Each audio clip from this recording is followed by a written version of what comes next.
Howdy ho, YouTube. It's your boy B3, back with another kicking graphic novel review. Today we're going to talk about a book I've been wanting to read for a long time. Forever ago, I reviewed Batman the White Knight, and today we are reviewing Batman Curse of the White Knight. I was a huge fan of White Knight, and I decided to read Curse when I did, specifically because I recently read the Chip Zdarsky, is that his last name? Daredevil run? And this had some similar themes to that run, so I wanted to pick it up because they're kind of themes that I'm interested in. And these days, I'm not the biggest Batman guy. Admittedly, I'm not the biggest Batman guy these days. There's all the rage in high school, because that's when the Dark Knight and stuff all came out. Back when I was in high school. But these days, not so much into it. But I really like this book because it shares a lot of the feelings I have about Batman. So let's take a look at the back of the book here. The Sword of Azrael unleashed. The urban jungle that is Gotham City is being torn apart by the war between Batman and the Joker. A war in which the difference between hero and villain has become impossibly blurred. Now with his do-gooding Jack Napier personality submerged beneath an ascendant clown prince of crime, the Joker is ready to take that war to the next level. And his army has a new recruit. Wielding a flaming sword and bearing the weight of hundreds of years of history on his shoulders, Azrael is a knight darker than any Gotham has ever seen before. One by one, the Batman's enemies will fall beneath his blade, and bit by bit, this new crusader will remake Gotham City into his own version of heaven on Earth. Only Batman and his estranged allies can stop him, but the distrust between them runs deep, and when the Joker and Azrael expose the hidden history of the Wayne family, all faith in the Dark Knight may be shattered for good. Acclaimed writer and artist Sean Murphy continues his thrilling and thought-provoking reimagining of the Batman mythos in Batman Curse of the White Knight, a stunning sequel to his groundbreaking graphic novel, Batman White Knight. This special hardcover volume collects all 8 issues of the DC Black Label series, as well as the Batman White Knight Presents Von Freeze one-shot written by Murphy and illustrated by legendary comics artist Klaus Janson. Speaking of the art, I adore the art in this book. I adore every scrap of it. I love it. This is really a book you'll want to read physically. Like, I really don't have an issue with digital comics other than the fact that they're making, like, small comic shops go out of business. But, I mean, all bookstores are kind of going to go out of business. Digital, it's just the future, honestly. And comics are so expensive now that if you want to keep up with the universe, digital's really almost the way to go. But the White Knight stuff, read it physically. Because the art is just so nice. And it has all these long, thin panels. And digitally, they're just not done justice. The long, thin panels. To really get the full flow of this book, you really just need to read it physically. I definitely recommend getting The White Knight and Curse of the White Knight as physical books. All right, that's what I wanted to say about that. But yeah, these books' themes kind of seem to really almost be anti-Batman. And it's very interesting and complex. And it gives a real argument to both sides. And it's kind of almost hard to choose a side as a reader. So there's kind of this history stuff about this guy who was ruling Gotham in like the 1600s or something. And he was kind of like a vampire Joker, maybe. And he was fought by like someone from the Order of St. Dumas and one of Bruce Wayne's ancestors. And of course, the Joker escapes Arkham incredibly quickly, like of course he does. And in the Joker's old cell, they like find a way to this secret room where a dead body is buried, and there was something written on the wall in blood, but it's been scratched away by the Joker, so no one can read it, so that only he can know this huge secret. And the Joker goes to this woman named Ruth, and she is kind of handling the finances of all these rich Gotham elite that are profiting off of the destruction Batman causes in his crusade against crime. All the property Batman damages, they basically buy them up real cheap, gentrify them, and then sell them for a huge profit. But all the repairs that are done, there's like a fund that Gotham has, a $3 billion annual fund that fixes places destroyed by Batman. And they're using that fund to repair them and then selling them, so that way they only have to invest the very small cost of the property, and none of the repairs come out of the rich people's pocket. The taxes, Gotham's tax money is paying for it. And it's kind of fucked. It'd make me pissed off if I was a Gothamite. And a lot of that money is actually Bruce Wayne's. He donates a lot to it because he's aware of the destruction he makes, but still, it's like, come on. And then it seems like Azrael is a vet that has some serious PTSD, and he has two friends that were in the military with him who also have a serious PTSD. And the Joker kind of uses this flaming sword to take advantage of him and turns him into Azrael, specifically because of his family history, which we'll get to in a sec. So, a member of the Order of St. Dumas took Bruce's ancestor and basically trained him to be a Batman, but a Batman who showed his face. Like, he used a whip made of bat leather, which is an odd coincidence. And they became undercover criminals together in Gotham so that they could kind of retake it over and turn it around, you know? And then Ruth figures out Bruce Wayne is Batman. I believe she's told by the Joker.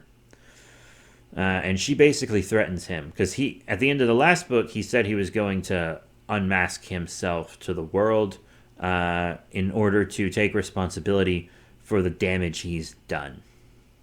And also be accountable to the law. And Ruth urges him not to do it. And so does Gordon, who he unmasks himself to at the end of White Knight. And they're both like, holy shit. If you unmask, Gotham goes straight into the toilet because you own most of the businesses. The stock in your company is going to tank. Half the city, if not more, is going to be out of work. There's going to be riots. It's going to be insane. If you weren't someone so influential, it probably wouldn't be that bad. But holy shit, now that we know you're Bruce Wayne, oh my god. And Ruth is doing it for more of a selfish reason because she wants to continue profiting off Batman and the Joker, etc.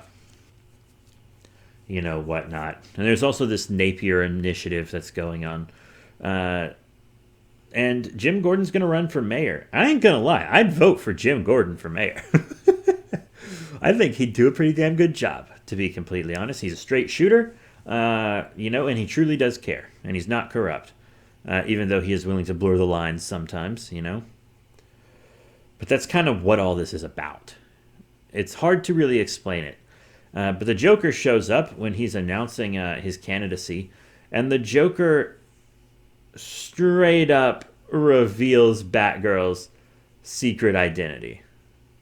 Straight up reveals who she is. And it's extra stings because it is Gordon's daughter, and it's at his campaign rally and all this stuff, and he's pissed, and everybody's pissed. It's insane. Batman goes to Harley for help, finds out she's pregnant. Azrael and his, other archangel friends fight Batman and really kind of whoop his ass. They really do. They blow up Wayne Manor, which is pretty insane. And to rescue Batman, the only way they can really rescue him is for Batgirl and Nightwing to kind of tell this special unit that they work in that Batman is in fact Bruce Wayne, because that's the only way they could efficiently get him rescued. So they work in this unit called the GTO. Batgirl and Nightwing work with the police department. They're members of the police department, but they get to keep their secret identities. It's this big thing from the first book. And, yeah, it's pretty wild. And there was a lot of setup for this story. It was clearly on the pages when the last book ended, because Alfred's gift to Bruce from the last book was this book and a medallion that have to do with Azrael. Batman reveals his secret identity to Dr. Harleen in order to enlist her help. And then he goes to the Joker, and he's trying to get Joker to tell him this secret about Gotham that the Joker knows and is using to manipulate everybody. And he won't do it. And so Batman thinks, hey, if I bring Harley into this and he sees that she's pregnant, maybe the Napier personality will become dominant again, but it doesn't work. And they believe it doesn't work because Batman was in the room, and Joker's so obsessed with Batman that since Batman was there, Napier couldn't come out. So later they're going to try it again with out Batman in the room, which will be super duper dangerous, but they're going to try it. So Batman and Harley, and I love this version of Harley, by the way, this like sane version of Harley. She's great. I love her. They're investigating this old room that the Joker found, the room that really finalized Jack's transformation into the Joker, and it turns out, there's a second body buried there. So now they got to dig up this body. Commissioner Gordon gets fucking killed. He gets destroyed. Azrael stabs him with a flaming sword, and then he falls to his death. It's brutal. It's extremely brutal. Montoya becomes commissioner, and Gordon actually was going to promote her commissioner before he died. They were actually talking about it right before he died. And it's a brutal death, and it's a good death. It's good. That's the one cool thing about these like Elseworld stories, is that they can kill characters off and it can stick, you know? They can kind of do so much more. Even though the Black Label is almost entirely Batman, I have heard DC say they're going to try to expand the Black Label to characters other than Batman. At least I think I read that somewhere. But sometimes my friends and I joke that the Black Label should be renamed to Oops, More Batman. Because it's just Batman. It's almost entirely Batman. But yeah, so we get a bit of history about, Barbara and Gordon, and Batman's devastated by Gordon's death. So is everyone, and people are super pissed at Batman, especially Barbara, and she plans to just fuck up Azrael. She plans to kill him. Straight up, she does. And we get some stuff about Dr. Leslie Tompkins and Alfred talking to Jason Blood, and it doesn't reveal he's Jason Blood at first, but he looks exactly like Jason Blood, and there's magic going on, obviously. And Jason Blood is a member of the Order of St. Dumas, and the Order of St. Dumas is like it's a Christian cult, or a cult of Christianity that's really violent, a real Wrath of God kind of stuff. But apparently in this continuity, the modern Order of St. Dumas is actually really peaceful and philosophical and scholarly. And they don't really like violence at all. And Azrael is actually, instead of being, hailed by the Order, they despise him because they're not that violent cult anymore. Now they're like a really peaceful organization. that, actually follows the teachings of Jesus. Which I know it's weird, like Christians following the teachings of Jesus is like hard to believe, but, it is fiction. I'm sorry. I be goofing. But yeah, so Batgirl's on her way to kill Azrael, and Bullock is like, what are you going to do when you find Azrael? Are you going to kill him? And she's like, yes. And he says, good girl. You drive. And I thought that was great. But yeah, she's about to kill Azrael. And Batman stops her. And then he uses his bat rope to pull the gun away from Barbara, to take it out of her hands. And then he has an opportunity to put Azrael down with the gun, and then doesn't do it. And because he doesn't do it, Azrael breaks Barbara's back, pretty much. And we all knew that was going to happen. My one complaint about the White Knight continuity is it's a little too fan servicey sometimes. Which I guess this isn't really fan servicey, it's more callbacky. She's not, crippled to the point that she is in the main continuity when like the Joker shoots her. Which she isn't like that anymore. Now she kind of goes back and forth between Batgirl and Oracle in the main continuity, I think, because she can't be Batgirl full time because of the strain it puts on the implant that allows her to walk. So she has to be Oracle some of the time to let her body rest, I think is what it is. And I think that's a good idea. I know this is a little tangenty, but I do think that's a good idea because that lets us have kind of the best of both worlds, And we also have Stephanie and best Batgirl, Cassandra, running around too. I'm a Cassandra simp. It's true. I'll review all her Batgirl books at some point also. But yeah, this fight goes very poorly. There are deaths. A lot gets fucked up. It's bad. Jim Gordon has a funeral that Batman doesn't show up to, which is a little fucked. And it's because he was investigating, but he admits he should have been there. Because he says he didn't go because he didn't think he would be welcome, because Barbara did blame Gordon's death on him and whatnot.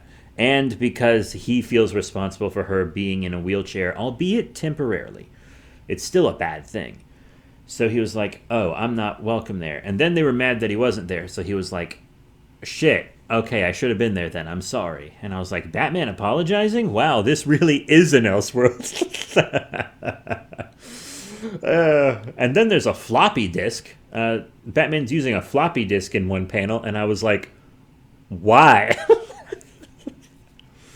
So they're talking about, this history and stuff. And it turns out Azrael is a descendant of this Order of St. Dumas guy that Bruce Wayne's ancestor betrayed. And he killed not only the Joker vampire guy, but also the guy from the Order of St. Dumas that was supposed to help him make Gotham not a place full of thieves, which obviously didn't work out. And it's like, oh, Wayne killed and betrayed him so that he could keep all of Gotham to himself. And that's one of the reasons Azrael is doing it. One, because he's, he needs a lot of mental help. Two, for vengeance on the Wayne family. And three, because he's just being manipulated by the Joker. And four, because he's a religious zealot. I didn't mention this. Harley had twins. She had both her babies. Batman delivered them in the room that the Joker was created in, which is pretty ironic, which the Joker also points out. But then when Harley goes back to him with both the babies, the Jack Napier personality is able to come to the surface since Batman is not there. That plan actually worked. It actually did work. And he clues her in on a lot of stuff. He actually tells her the secret that the Joker is hiding from everyone and makes her promise not to tell Batman because it would destroy him. And she's like, I don't think I can keep that secret. And then he tells her and she's like, shit, I have to keep that secret. So Ruth makes Azrael this kick-ass Batman armor. And look, I was born in the 90s. I was really most of my memories are from childhood or from the early 2000s and the 2010s and stuff, but I was born in the mid 90s. So sometimes the 90s aesthetic is appealing to me, and I actually really like the 90s Azrael Batman suit. I know it's so dated, it's so 90s, but I love it. I think it's super cool. I'm sorry. But this new one is such a nice modern redesign. I actually did buy the action figure when it came out. And I'm not even really a fan of McFarlane's DC line, but it was just such a nice Azrael bat suit. I had to get it. So he kills Ruth and Bane. Ruth hired Bane to take Azrael out because Azrael wasn't listening to her and doing what she wanted because he has his own agenda. So she hires Bane to kill him. He fucks Bane up immensely, which is like he beheads the dude with a flaming sword. He destroys Bane, puts on this hyper awesome Batman armor, and takes Ruth out as well. There's a lot going on. And then Azrael goes to free the Joker from Arkham because the Joker's helping Azrael. Manipulating Azrael. And Azrael does something so insane. So the way he gets easy access to Arkham is the guards see the Batman armor on him, assume he is Batman, and they just let him walk in. No, seriously, that's how he gets into Arkham. They see him in a bat suit. They assume that he's the regular Batman. And so they're like, oh, he's here to do detective shit. And they just let him walk in. He didn't even have to say a word. And the guards didn't say a word to him. And the Joker thought that was hilarious. And honestly, so did I. And then what happens next is pretty insane. He slaughters all of them. He slaughters all the other supervillains in Arkham. Riddler, Two-Face, Killer Croc, Baby Doll, the Ventriloquist, and Scarface. All of them dead. He kills every single one except the Joker. And I was like, wow. Only in an Elseworld, am I right? That's awesome. So after the slaughter at Arkham, there's even more slaughter. Honestly, there's so much, and there's this little thing with Jervis. Like Jervis is helping them escape Arkham. He actually wasn't killed, and I don't think Neo Joker was either. I think she might still be around somewhere. Yeah, I think so. And the Joker quotes Lewis Carroll to Mad Hatter, and that's like his whole thing. And Mad Hatter's like, don't you dare quote Lewis Carroll to me, which was pretty funny, and he seems to be crushing on Neo Joker, actually, quite factually. So Montoya figures out who's profiting from the Batman Devastation Fund in Gotham, and it's not shown to us, but it seems to affect her quite a lot when she finds out who the elites are. And then Batman kind of talks to Jason Blood, and Jason kind of tells him that the modern Order of St. Dumas isn't the hyper-violent zealotous group that it used to be. They're actually very peaceful, and they're very philosophical and scholarly, and they kind of abhor violence. So basically how Christians are supposed to be. Christians that follow the teaching of Jesus Christ? Impossible. And Azrael isn't really one of them. And they kind of want to help Batman stop him and stuff. And Jason gives Batman new insight on his family history, Batman's family history specifically. We also have him and Harley going into Arkham to fight Joker and Azrael. And Joker has kidnapped Harley's twins, and she's trying to get them back from him. Batman's fighting Azrael. And Jack keeps going. It keeps going between Joker and Jack. And I really like how the Joker is drawn in this book. Like he has one green eye and one purple eye, and the people in the purple eye is sometimes a bat symbol. And it's a really cool look for the Joker, honestly. I really like it. And so Napier tries to kill himself. Doesn't work. The Joker keeps taking control. But Harley does get her kids back. Batman's fighting Azrael. And the Joker reveals to Batman that he's not a Wayne. He legally is, but family-wise, he's not descended from that original Wayne.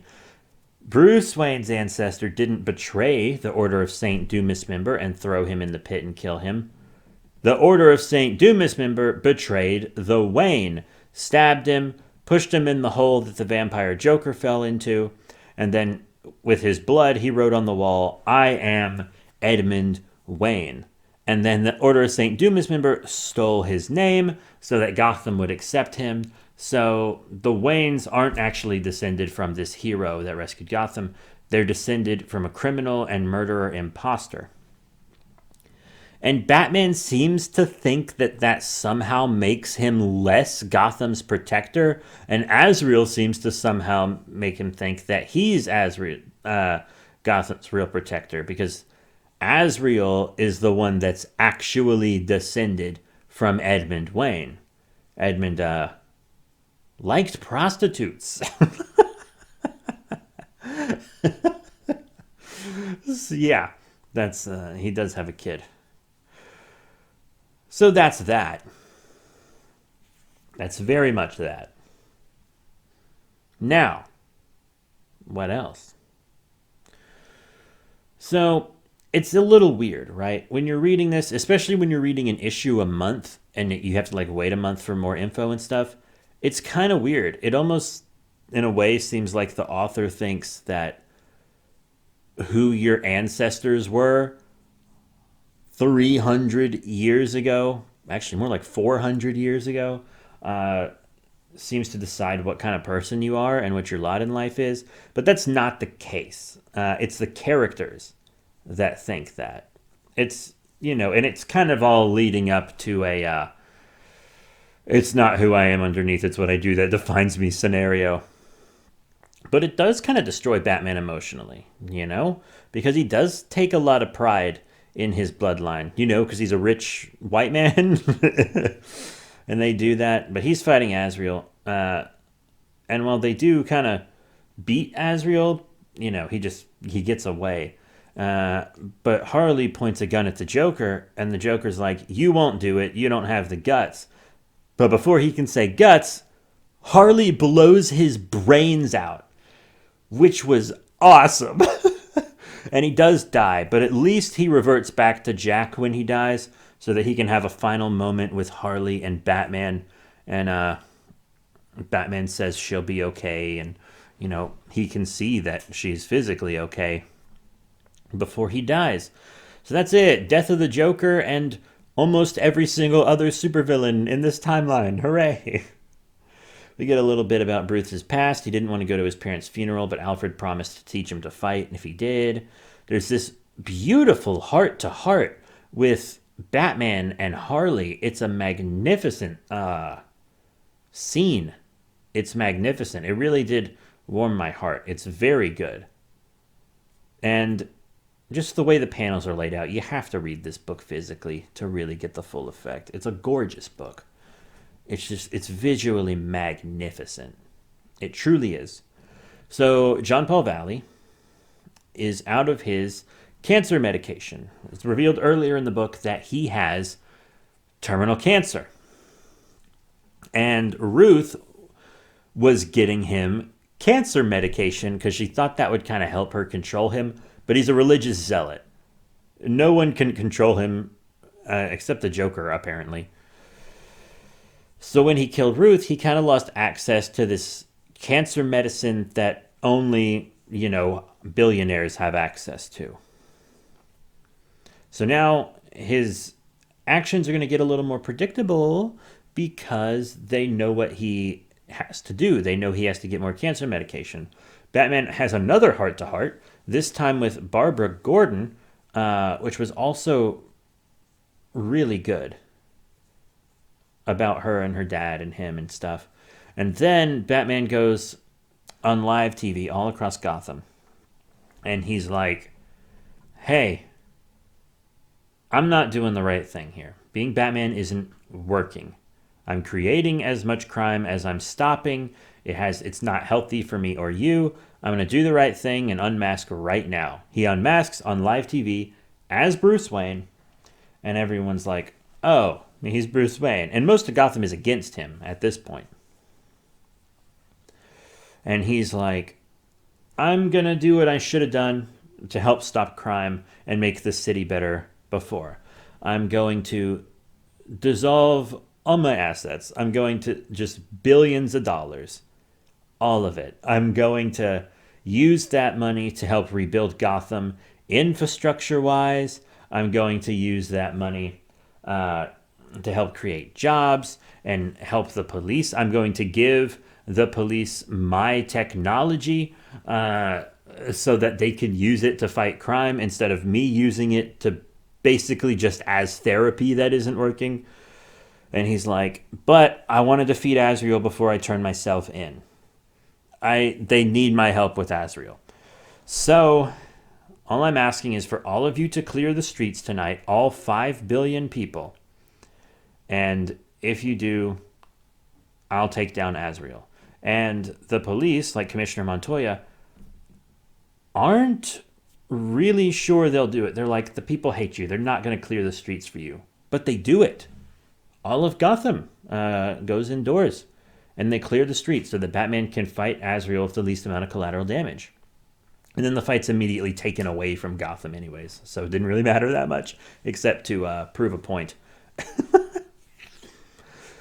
So then he gets in like the Tim Burton Batmobile and he says, let's get nuts, which I thought was much too fan servicey because that line is said by Bruce Wayne in the film, not Batman, when he's trying to goat the Joker into shooting him so that the Joker maybe won't kill someone else or something because he has that metal plate and he's going to hope the bullet hits that and whatnot.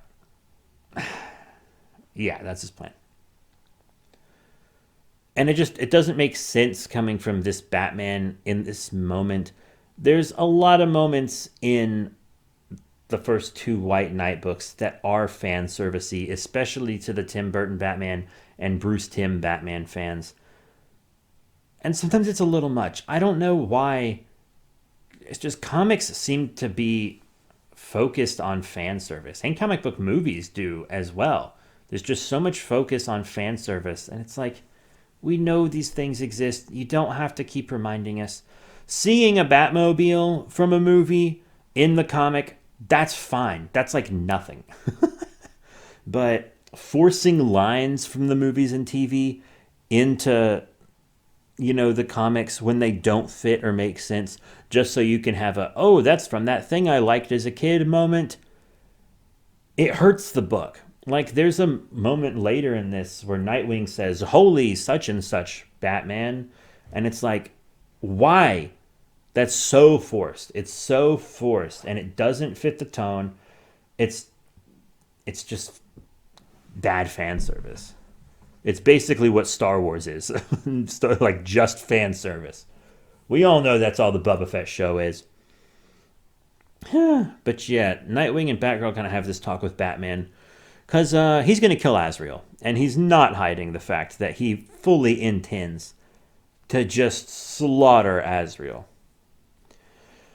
At all. So, the fight happens. And then Batman actually has, his contingencies in all... Because he gave all his Batmobiles to the police. But they all had something put into them so that he could control them. And he shuts them all down so that they won't help him take down Azrael because he knows they'll try to stop him from killing Azrael. But it doesn't really work. Azrael kind of kicks his ass. And then Nightwing not only stops Batman from killing Azrael, but also stops Azrael from killing Batman, because Nightwing fixed his Batmobile and then just slams it into Azrael, who can take the hit because of his special armor. Pretty cool. You know, Harley's doing some stuff as well. She's home with the twins, but she's watching the whole thing on the TV, and then she talks with Dr. Tompkins and etc. And there's just a lot going on. Batman's thinking about his past. He takes his family rapiers, which is some kind of symbolism or something, to fight Azrael. And it's a really good fight, actually, because Batman decides to go back to non-lethal, and he's like using the rapier to tactically remove Azrael's armor, and he also uses the Batmobile to do the same thing. And it's really cool. It's really cool. And he also goats Azrael into only fighting him with the sword and not all the other tech on the armor, like the batarangs it can shoot out and everything. Which is cool. And of course it worked. And Azrael's like, you remember? Azrael's like, I know you're manipulating me, but you're right. All Team 4-star Vegeta style. And then Batman slashes his throat because it's the only way to beat him. He severs his carotid artery, effectively killing the last Wayne, allegedly. But Bruce, pulls a med kit out of his pulls a med kit out and actually is able to save him somehow. He gets arrested, and Harley's actually planning to bust him out of jail, and Bruce is like, don't. Do not bust me out of jail. Do not throw your life away. You have kids to take care of. I'll be fine. And then a lot of Gotham honestly doesn't even believe that Bruce Wayne was Batman. And then even the people that do believe Bruce Wayne was Batman and is actually doing this and dissolving his assets and everything, even a lot of them are like, hey, giving all this technology to the police is going to militarize them. And then these corrupt police officers, most of which are still corrupt, these corrupt police officers are now just going to have a ton of stuff they can hurt people with. And then on the opposite side of the aisle, people are like, hey, doing this with all your money is socialist. So, nobody's happy, just like the real world, where nobody is ever happy. But he does go to prison, and you'll remember in the first book, if you read it, the Joker tortured Jason Todd to get Batman's secret identity, and then never used it against him until he was, until that story. But he let Jason Todd Robin, who was the first Robin in this continuity, I believe. Did I say that already?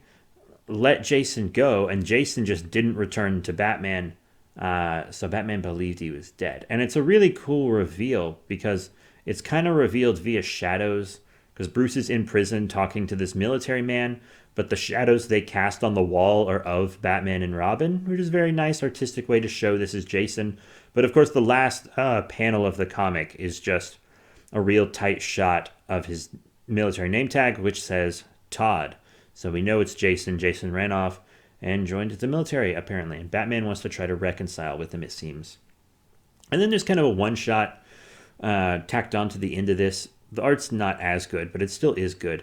And it's about basically how Victor met her when she was a baby, and about, how his dad being a Nazi, but it tries to kind of maybe rewrite it a little. So his dad joined the Nazi party in order to just keep their work in cryogenics going, because the Nazi party wouldn't allow it unless he joined the SS. But still, it's like, you're a Nazi and you're still helping the Nazis develop weapons. So even though you don't believe in all their stuff, you're still helping, which is still unexcusable. And the book is like, it was still absolutely unexcusable of him. But it just kind of felt pointless. It kind of just felt like a pointless story to expand the lore, but it doesn't really add anything. I mean, I guess it shows how Victor got the Wayne pocket watch that he gave to Bruce. But did that really matter? I mean, from the first book, we knew that Victor Fries, who never actually seems to maybe even be a supervillain in this continuity, it's a little foggy. But Victor Fries, in the first book, we know was very, very close to Thomas and Martha, especially Thomas. So I kind of just assumed that he had a Wayne pocket watch and gave it to Bruce because Thomas gave it to him. And I didn't really. It's like, remember remember Solo, a Star Wars story? How they were like, this is how Han Solo got his name because he's alone. Oh, uh, this is why the Millennium Falcon has a notch in it. This is why blah blah blah. And it's like, you don't have to explain all these things to me. Like, no one sits around wondering, I wonder where this character's name came from. We just assumed it was his last name, but he's named Solo because he's alone. Do you think that adds anything to the lore? No.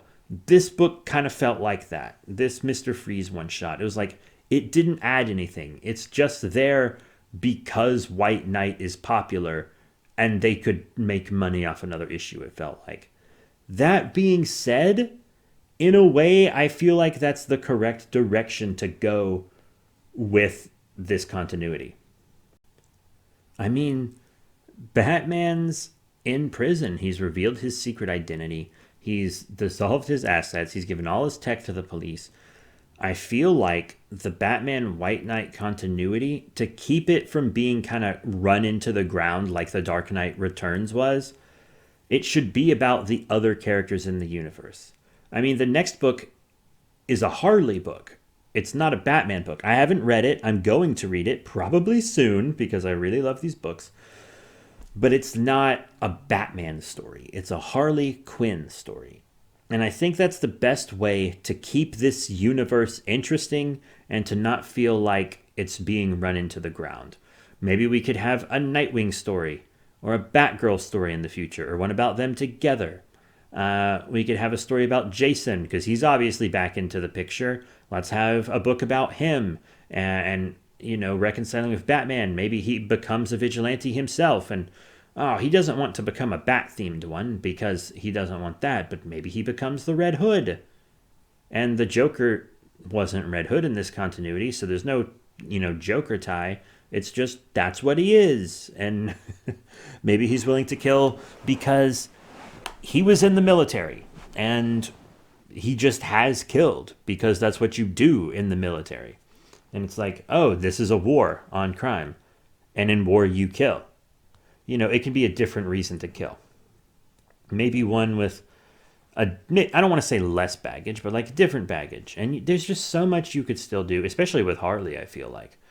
Once again, I don't know what's in her book, so I'm basing all this off an opinion without reading that. But I feel like that's the best way to go, because The Dark Knight Returns, it was just too much. I felt like, what was it, The Dark Knight Strikes Again or Dark Knight Strikes Back? I don't remember the title of the second one, but I did read it, and I thought it was garbage. I thought it was so bad. I despised it. So I didn't read the prequel or the third one because I was like, nah, no thanks. If they're anything like that one, I really won't like them. But the first one's perfect.